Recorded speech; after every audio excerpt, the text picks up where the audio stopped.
I have a couple of stories.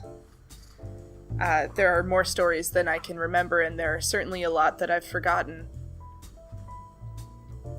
Maybe that sentence made no sense. Wow. But I'm going to start with this one. So, in Philadelphia, Roger Hobbs had a full pirate costume that he liked to put on occasion and go wander around South Street and make drunk people confused. So, one day I decided to go be a pirate with him, and I did not have a pirate costume, but I had a corset and some skirts, and that works. So I took the train in from New Jersey, and we set off on a warm Saturday to confuse some drunks. We were 16. We didn't drink. We didn't do any drugs. We hung out and talked about movies and philosophy and occasionally put on costumes. We played with those drunks, though. We chased them, we yelled R at them, we posed for photos with them. Somebody tried to steal Roger's pirate hat, so I jumped on the guy, and then he swung around with his fists, and both of us ran away. We made like $35, and we got Lorenzo's pizza, and then went and sat by the Delaware River, and ate our pizza, and continued to talk like pirates until we took the costumes off. So that happened. There's more notes. He had a way of looking at you in constant wonder, like never in his wildest dreams could he have imagined being loved by somebody like you, and I fell in love every single time I saw that look. That was a lot. He was the only person to ever convince me to dye my hair black. I hated it, and I will never do it again. But he was really, he really liked it. In 2006, we were both at Bucks Rock. I'm a year younger. Am a year younger. So, his second CIT year was my first CIT year. His first JC year was my second CIT year, which made him staff and made me a camper. We'd been together for 2 years at that point, and I had no intention of not seeing him simply because of this arbitrary division. So we got caught by one of our bosses just mid-makeout at some point, and were banned. We got under punishment of like either him getting fired or me being expelled, not allowed to be alone together, which for him and for me, it was like, challenge accepted.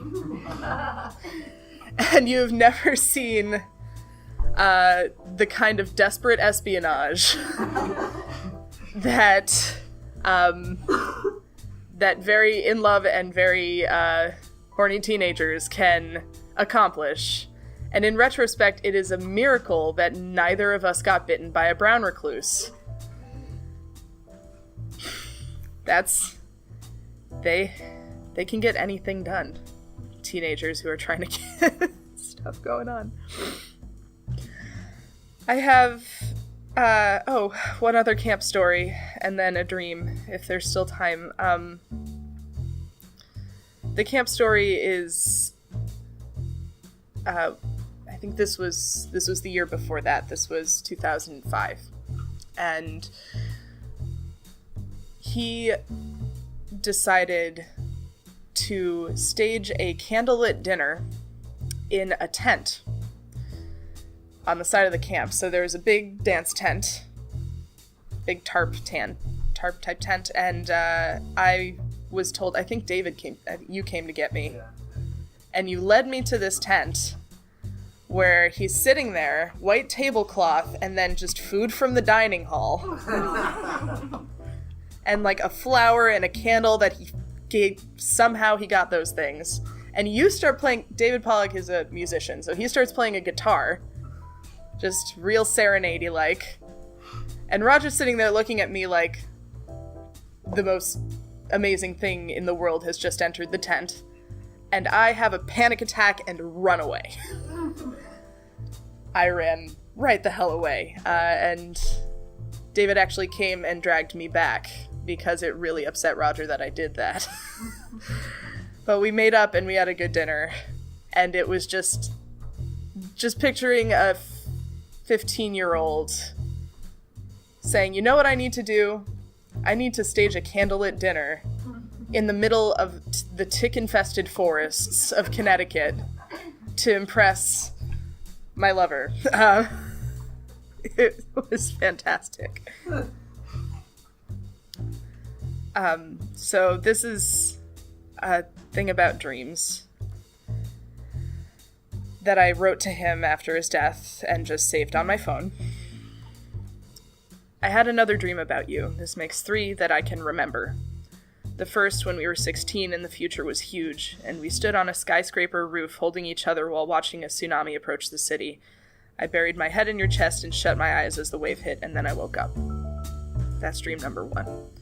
In the second, we'd been broken up for 3 years, hadn't spoken in 3 years. I saw you standing on a soapbox on a crowded street, holding signs with obscure memes written on them, holding them to show the crowd, who did not notice.